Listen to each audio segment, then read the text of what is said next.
And welcome. We start with a short-lived spring warm-up. Temperatures climbing across parts of Northern California, as you've noticed today, right? But the heat and the dry conditions leading to concerns about fire danger and a new call for a shifting strategy. Thanks for joining us today here at 5. I'm Tony Lopez. And I'm Elizabeth Kling. Our news is also streaming live on CBS News Sacramento right now. Researchers say fire season has been getting worse, with the numbers of acres burned nearing levels not seen since before the 1800s. At just over 9,900 wildfires burned, about 4.3 million acres in 2020. That's more than twice the previous record. And now some experts say when it comes to forest fires, it's time to let them burn. For more than a century, forest management has centered around suppressing fire and limiting areas burned. But a new UC Davis study says that has to change. We know what's going to happen.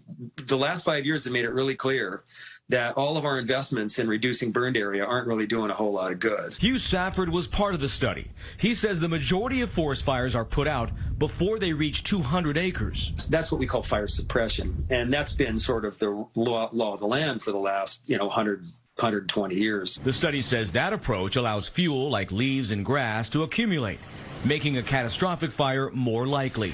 Researchers argue the focus should be on limiting the severity of fires and damage to people and property.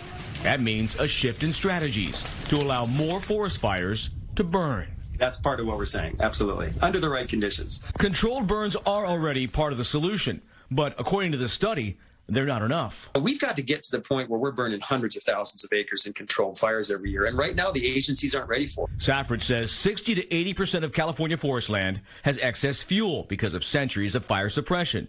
He warns if that fuel isn't allowed to burn a little, it's highly likely it'll burn a lot.